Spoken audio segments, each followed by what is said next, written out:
Start करते हैं आपके लॉज ऑफ मोशन के मोस्ट इंपॉर्टेंट, चलो मोस्ट इंपॉर्टेंट न्यूमेरिकल्स।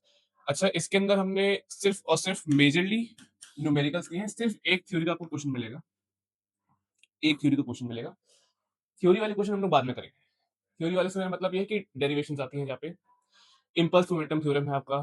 फिर एक क्वेश्चन पक्का आता है हमेशा, कौन सा?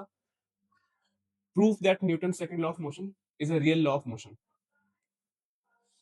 वो भी करेंगे बाद में, मगर still will start with most important numericals जो आपको आने चाहिए। ठीक है, ये दो फॉर्मूला आपको बता दिए हैं। This is for acceleration, this is for tension. किसके लिए है मुस्कान? पुली वाले सिस्टम के लिए है।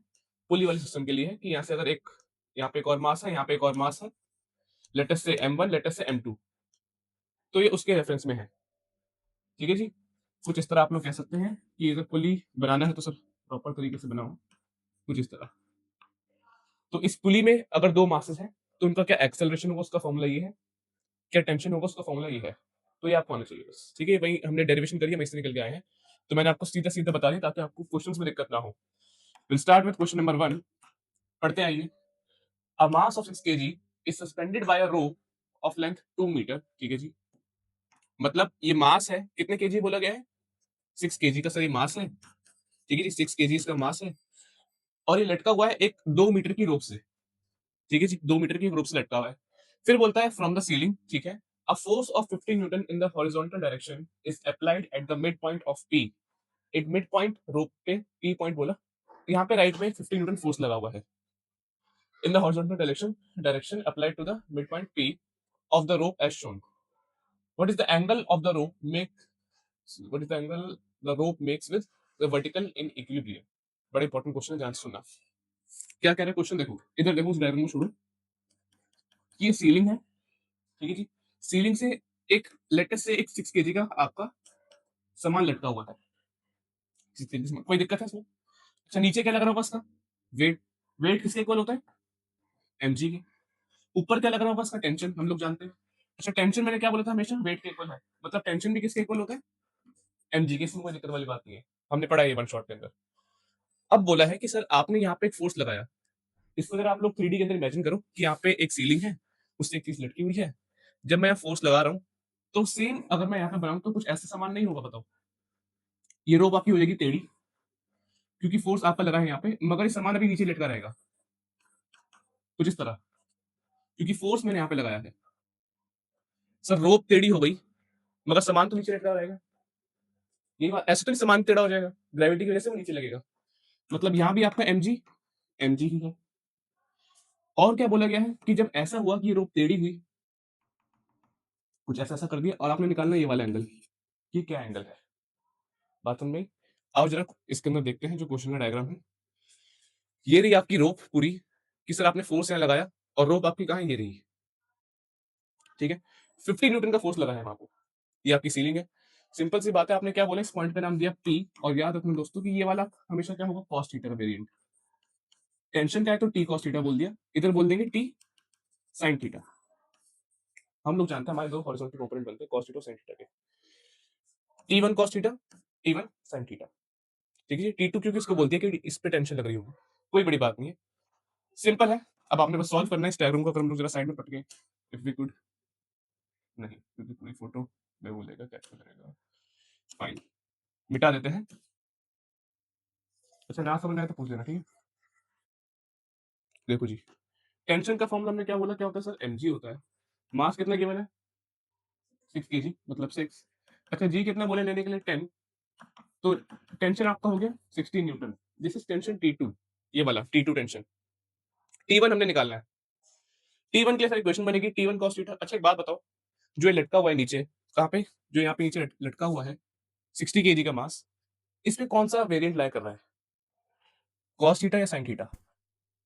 cos थीटा सर कैसी बात है, sin थीटा तो आपको हॉरिजॉन्टल में जा रहा है, तो cos थीटा लाई कर रहा है, इसलिए हम लोग दो इक्वेशन बनाएंगे अर्षित, T1 cos थीटा की और T1 sin थीटा की। तो T1 cos थीटा की क्या हो सकती है, बताओ जरा। T1 cos थीटा किसके बराबर होगा? 60 न्यूटन के। कोई दिक्कत इसमें? नहीं।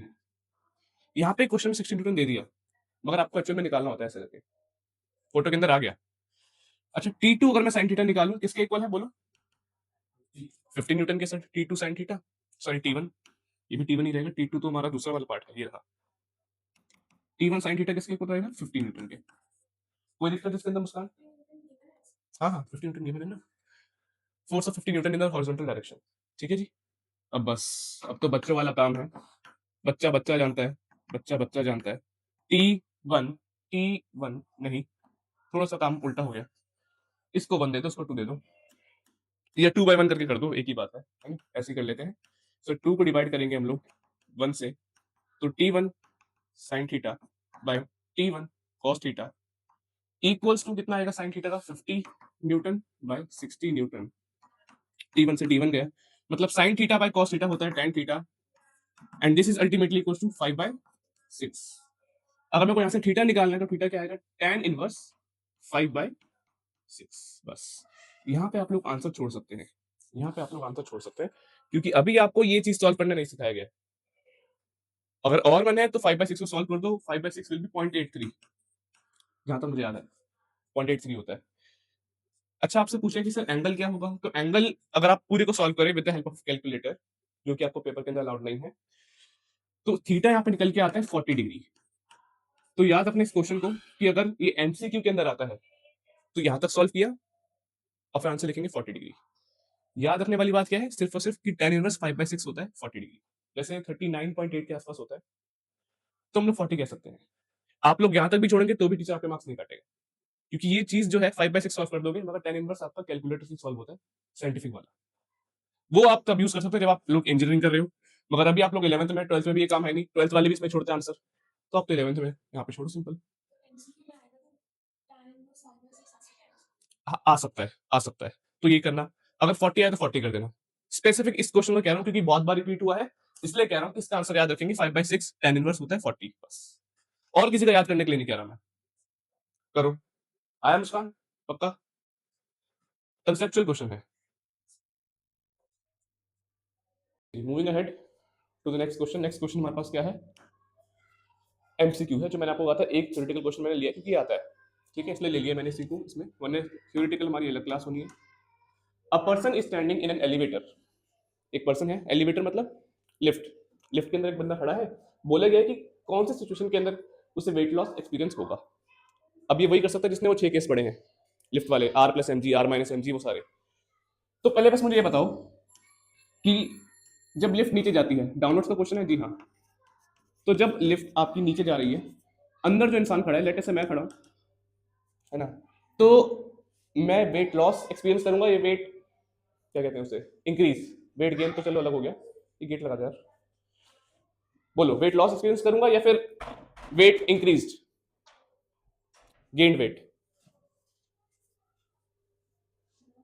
वेट लॉस होगा, सिंपल सी बात है, तुम लोग क्या छोटी बात है, याद रखना वेट लॉस होता है जब लिफ्ट आपकी नीचे जाती है, नीचे जा रही है तो आपको लगेगा कि आपका वेट कम हो रहा है, ऊपर जा रही है तो आपको लगेगा आपका वेट बढ़ रहा है, ठीक है। तो इससे हम लोग कहते हैं ऑप्शन एलिमिनेशन, जो मैं जेई के अंदर बड़ा यूज करता था, कि पहले क्वेश्चन पढ़ा, ऑप्शन मत पढ़ो, जो तुम्हें आता है वो सोचो, फिर अपने ऑप्शन पढ़ो कि when the elevator moves upward with a constant acceleration, पहली बात वेट लॉस अपवर्ड में होता ही नहीं, बोला केस है, अपवर्ड और कौन सा इसमें, एक और ये अपवर्ड, तो इससे काट दो। अब प्रोबेबिलिटी आपकी बढ़ गई सही आंसर होने की, that is b and d, b and d. आओ जरा पढ़ते हैं कि मूव्स डाउनवर्ड, ठीक है।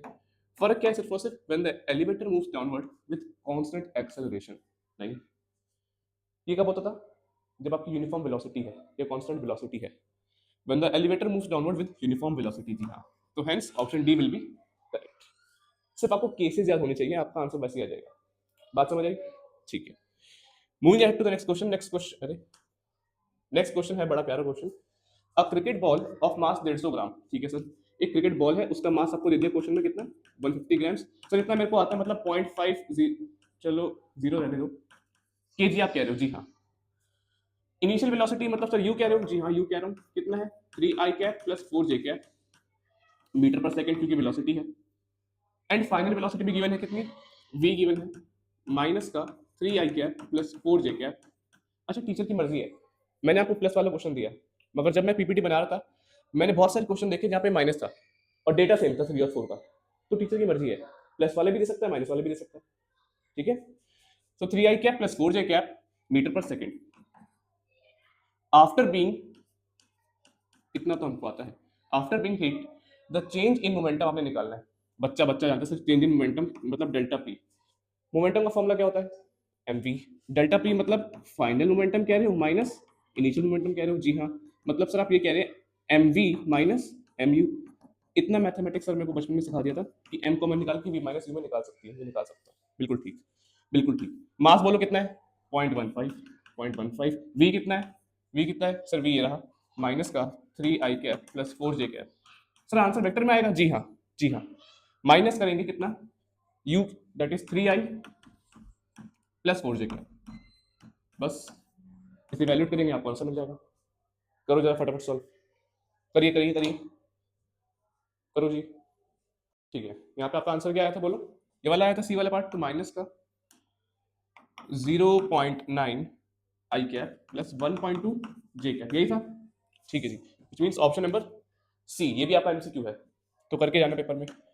नेक्स्ट क्वेश्चन आपको बोला गया है कि what is the acceleration of the block and trolley system shown in the figure if coefficient of kinetic friction which means fk यहाँ पे given होगा between the trolley and the surface is 0.04, what is the tension in the string and you have to neglect the mass of string and take g 10। Question समझ नहीं आया, मैं समझाता हूँ हिंदी में। क्या बोल रहा है वो कि आपने क्या बताना है कि एक्सेलरेशन कितना है, मतलब सर पुली सिस्टम है, पुली सिस्टम पता है ना कि इधर एक मास, इधर एक मास, इधर एक ट्रॉली है, इधर एक 3 kg का मास है। जब ये ट्रॉली नीचे खींचेगी तो ये ट्रॉली आगे बढ़ेगी, जब ये मास नीचे खींचेगा सर तो ये ट्रॉली आगे बढ़ेगी, सिंपल सी बात है, इसमें कोई रॉकेट साइंस नहीं है। फिर आपने क्या निकालना है? Acceleration of the block. ठीक है, कि ये ब्लॉक कितना जल्दी नीचे जा रहा है, आपने वो निकालना है। शोन इन द, ठीक है, फिगर कोएफिशिएंट मतलब एफ के की वैल्यू आपको गिवन है दैट इज 0.04। ठीक है, और आपने क्या बताना है कि यहाँ पे टेंशन क्या लग रही है।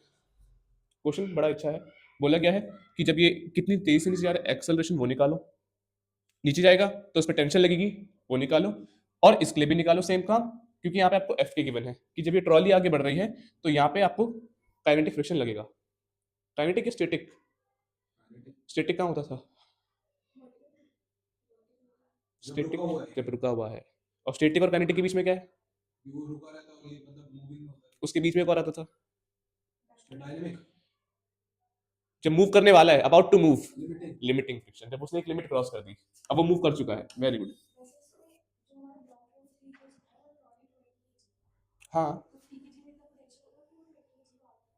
हाँ हाँ, कुछ तो होगा ना, कुछ तो होगा, मगर धीरे धीरे होगा, क्योंकि पुली सिस्टम है। पुली सिस्टम पता है क्या होता है आपको?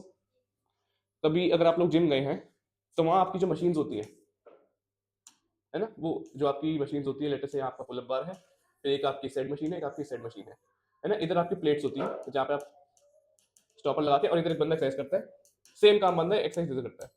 देखा होगा आपने वीडियोस के अंदर, ये नहीं देखा? अच्छा, वो देखा होगा चेस्ट कैसे करते हुए, वो देखा है? तो एक रोप इधर से आती है, एक रोप इधर से आती है, ये मान लो वही वाली मशीन है। ठीक है, अब एक बात सोचो, ये जो पूरा ब्लॉक यहाँ पे लगा हुआ है, प्लेट्स होती है उसके अंदर, जहाँ पे आपने स्टॉप करना है, वो 100 kg के आसपास होता है वेट, 100 kg होता है, ज्यादा नहीं होता। यहाँ पे जो बंदा होता है, लेटर से वो अगर पूरा वो मार रहा है, पूरा फुल स्टैक मार रहा है, लेटर से ट्राइसेप पुश डाउन कर रहा है, तो वो तो बंदा 60-65 किलो का है, 50-60 किलो का है, तो वो कैसे कर पा रहा है? अच्छा ठीक है, वो कर पा रहा है, मगर यहाँ पे एक पुली सिस्टम होता है, पुली सिस्टम होता है, जिससे क्या होता है, वो वेट डिवाइड बाय 3 हो जाता है, डिवाइड बाय 2 हो जाता है कई बार, अगर ज्यादा पुली है तो डिवाइड बाय 3 भी हो जाता है, मतलब वो 100 kg तो लगा रहा है, मगर फर्क कितने का आएगा उसे? करेक्ट, 30-35 का। तो उसे लगेगा कि रील में डाल दी मैंने, 100 kg मार रहा हूँ, मगर मसल पे लोड कितने का आएगा? 30-35 किलो का। तो जितने ज्यादा पुली उतने ज्यादा इजी होता है। अच्छा, ये इन्हीं बंदों को ले जाओ आप लोग यहाँ पे सिंपल मशीन में, जहाँ बिल्कुल कोई वो नहीं है, रॉ वेट से करना है, तो 10 किलो में ऐसे थक देंगे। क्यों? क्योंकि वहां कोई सपोर्ट नहीं है, तो इधर लोग ज्यादा प्रेफर करते हैं। इधर थोड़ा बहुत वो होता है कि यहाँ स्टेबिलिटी है, वो सब भी बात ठीक है, मगर जो उन्हें लगता है कि वो लगा रहे हैं 70-80 किलो ठोक ठोक के, वो होता नहीं है एक्चुअल में। तो ये बात होती है, क्योंकि पुली पे बड़ा आसान होता है ये काम करना, तो इसलिए हम लोग कह सकते हैं कि आपने ये निकालना है सर कि कितना होगा, मूव कर भी पाएगा या नहीं कर पाएगा, और हल्का सा भी करेगा कितना करेगा, और अगर कर रहा है तो जाहिर सी बात है फ्रिक्शन भी लग रहा होगा। ठीक है, आइए जरा देखते हैं। सबसे पहले इसके लिए क्वेश्चन बनाएंगे हम लोग। क्या क्वेश्चन बन सकती है, सोचो जरा। सोचो सोचो इसके लिए इक्वेशन क्या बनेगी। देखो एक फॉर्मूला आप लोगों ने पढ़ा होगा, T minus M g equals to a. Simple सा फॉर्मूला है, T minus M g equals to a. M g यहाँ पे करो कितना आएगा, 3 × 10, क्योंकि 10 बोले हमको निकले 30, तो 30 हो गया सर ये तो। Minus t equals to acceleration यहाँ पे कितना है, 3a। कोई दिक्कत, ठीक है। इक्वेशन नंबर 1 नाम दिया इसे। इसके लिए अगर मैं बोलता हूं तो क्या होगा बोलो, T माइनस एफ के होगा सर, क्योंकि यहाँ पे, और इक्वल्स टू कितना, 20 टाइम्स ऑफ ए। अरे mass is directly proportional to acceleration, जितना बड़ा मास उतना ज्यादा आपको धक्का लगाना पड़ेगा मूव करने के लिए, एक्सेलरेशन। तो लेट अस से ये मेरी क्वेश्चन नंबर 2 है, कोई बड़ी बात नहीं है। क्या हो गया,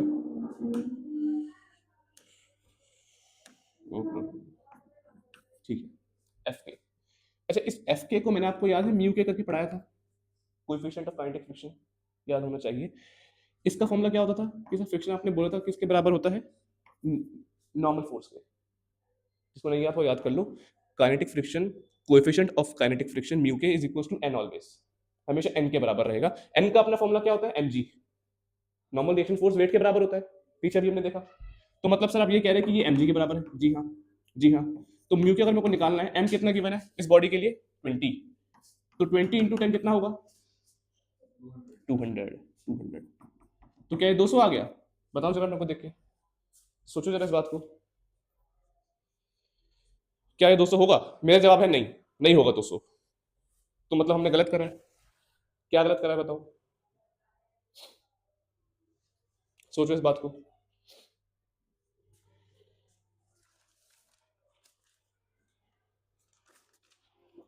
मेरे है क्या?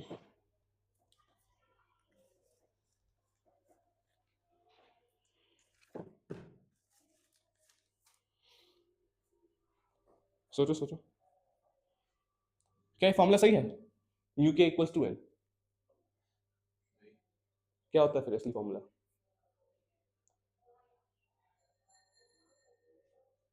फॉर्मूला याद नहीं है, मैंने बोल दिया म्यू के एन के बराबर है तो मान भी गए 1 मिनट के अंदर। तुम लोग को यार मैंने चैप्टर पढ़ाया, वन शॉट कराया, उसका क्या फायदा हुआ। काइनेटिक फ्रिक्शन को हमने क्या बोला, म्यू के क्या होता है, और म्यू के का फॉर्मूला अपना क्या होता है, म्यू के इंटू एन, म्यू के इंटू एन, म्यू के इंटू एन, सॉरी म्यू के का फॉर्मूला नहीं, काइनेटिक फ्रिक्शन का कोएफिशिएंट का फॉर्मूला, म्यू के इंटू एन। ये mu K is the coefficient of kinetic friction.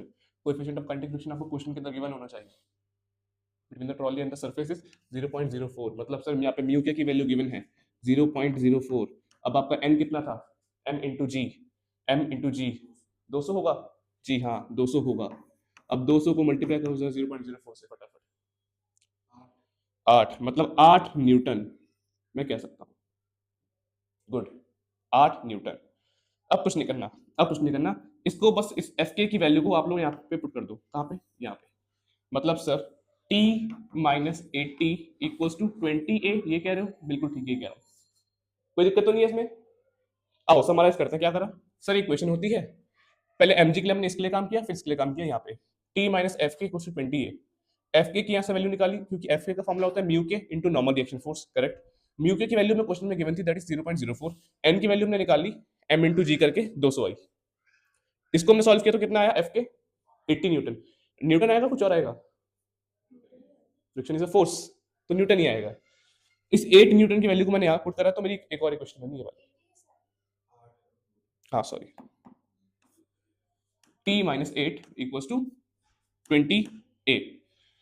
Late us से इक्वेशन नंबर 3 नाम दे दिया मैंने इसे, इक्वेशन नंबर 3 नाम दे दिया, कोई बड़ी बात नहीं है। अब मैं कुछ कर सकता हूँ क्या, जी हाँ, 1 और 3 को सॉल्व करेंगे। तो इक्वेटिंग तो नहीं कह सकते सर, फ्रॉम 1 एंड 3 हम लोग कर सकते हैं काम।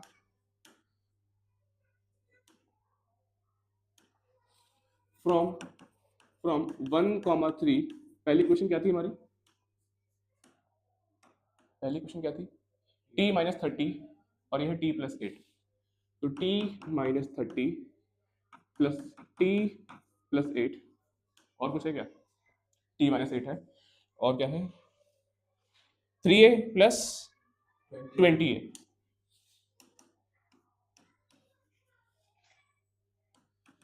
3a plus 20a, simple easy. क्या कुछ कट रहा है? जी हाँ, टी से टी गया, -30 -8 कितना होगा? -22 -30 -8 कितना होगा?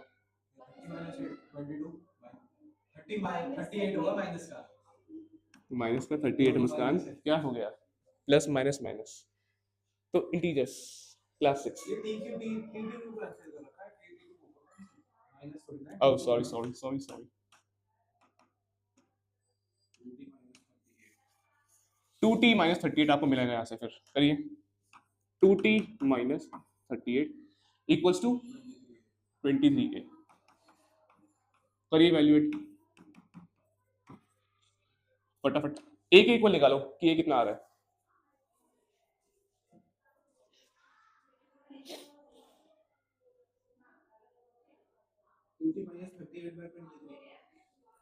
इक्वेशन चेक करूं, सही बनी है भाई?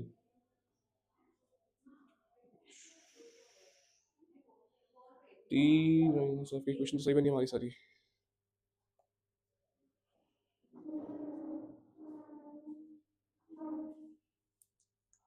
अच्छा, एक छोटी सी मिस्टेक ये है, यहाँ पे मैंने गलती से t -30 लिख दिया, 30 - t कर लो, तभी तो मैंने काट दिया, क्योंकि आंसर थोड़ा वो था, मेरी गलती दोस्तों। 30 - t करेंगे फिर। अब आप लोग कह सकते हैं कट जाएगा, क्योंकि यहाँ से तो आपका फिर बहुत ही अलग आएगा आंसर। निकालोगे क्या, t या फिर a? क्या था यहाँ पे? 30 - t और साथ में था प्लस t -8। अब जा सकता है, कितना होगा बोलो? 22/23। करिए सॉल्व फटाफट, करो करो। हाँ हाँ, चलो कोई नहीं, कितना है पॉइंट? 95, ठीक है, दोनों ठीक हो भाई प्रभु, दोनों ठीक हो। 95। अच्छा अगेन एक्सेलरेशन है तो मीटर पर सेकंड स्क्वायर। इसको बस ये है कि किस तरह से मेरे को सबसे आगे रहना है। अच्छा ठीक है, ये आपकी एक्सेलरेशन आई। इस एक्सेलरेशन को कोई भी क्वेश्चन में डाल दो, लेटेस्ट से मैं इसमें डाल देता हूँ t -f के वाली में। तो सर t -f के कितना था? 8 इक्वल्स टू 20 इंटू 0.95। यहाँ से आपकी टेंशन आ जाएगी, फटाफट फटाफट ये बताओ, इसमें देखते हैं ये किससे ठीक है। 9.90,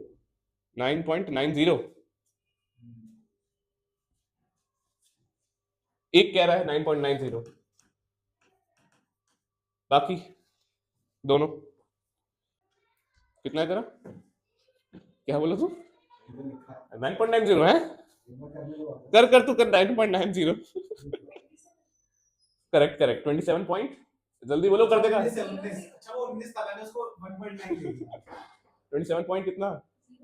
जीरो गलत है, 27 एग्जैक्ट। एग्जैक्ट तो नहीं है, एग्जैक्ट ही है।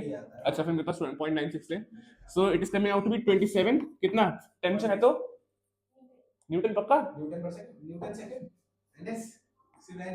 न्यूटन, टेंशन भी एक फोर्स ही है ना, तो 27 न्यूटन का देखो समझो।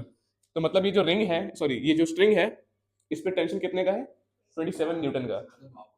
तो मतलब ये जो खिंच खिंच करके आगे बढ़ रहा है, इस पे कितना टेंशन है? 27 न्यूटन का। Good, moving ahead to next question. Next question अच्छा क्वेश्चन है।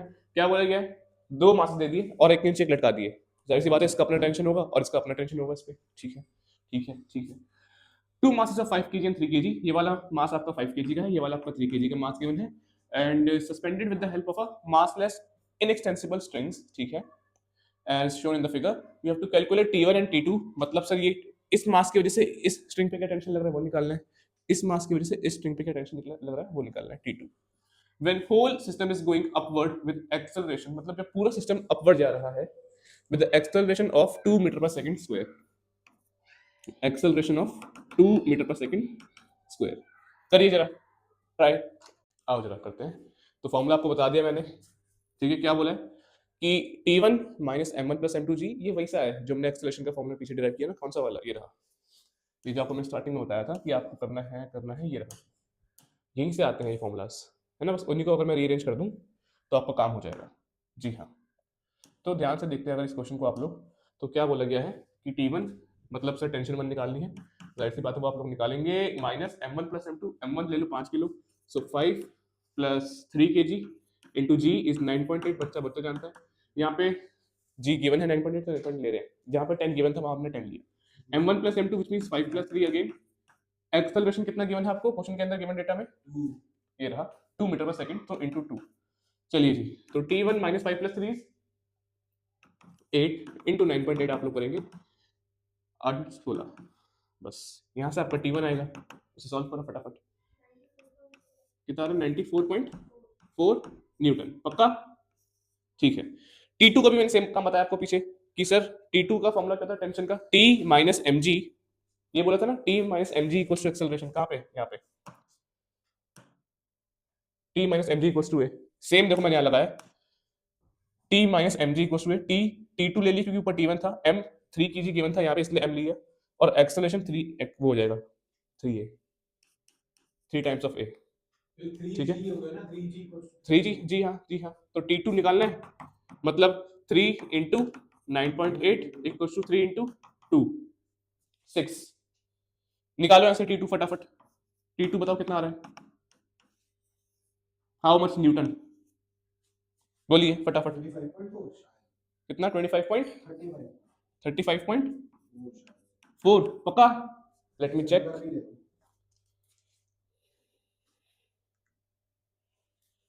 ठीक है एकदम, ठीक है एकदम सही है, ये भी सही है, very good. Moving ahead to the next question. Next question बड़ा प्यारा क्वेश्चन है, होमवर्क में दे सकते थे आपको मगर अभी कर लेते हैं।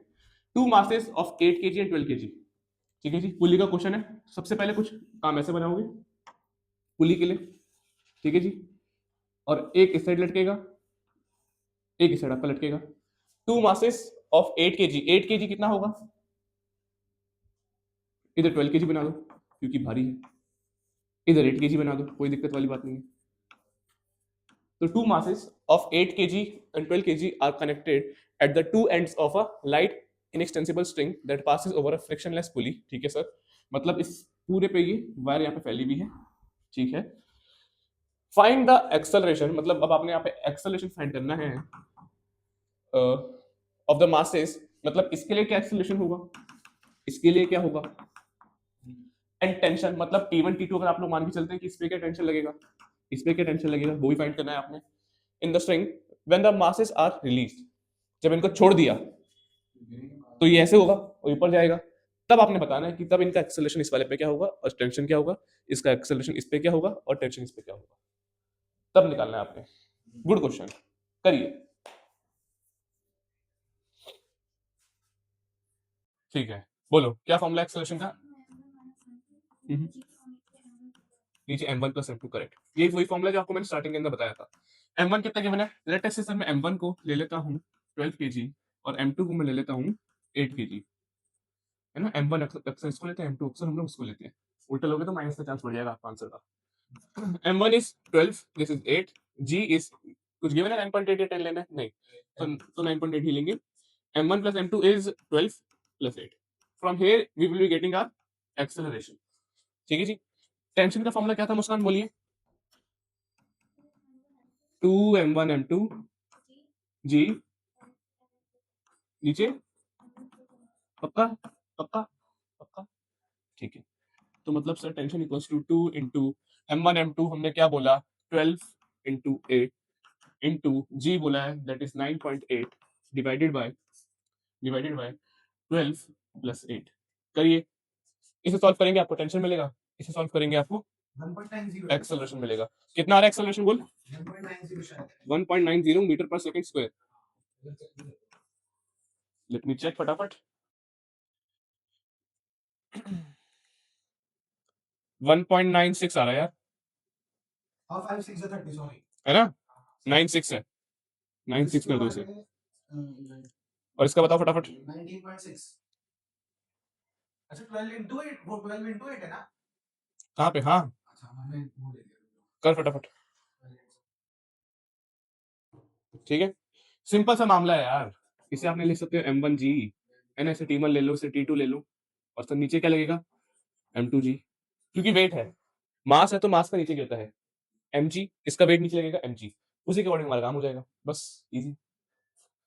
कुछ समझ नहीं आया तो बोलो।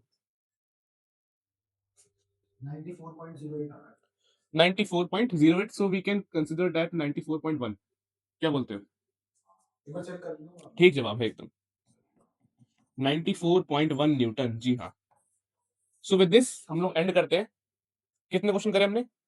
1 2 3, सॉरी 1 2 3 4 5 6, जी 6 या 7, 7। तो विद दिस हम लोग एंड करते हैं इस चैप्टर के टॉप 7 क्वेश्चंस, ठीक है जी, जिनका आने का आपका पेपर में पूरा पूरा चांस है।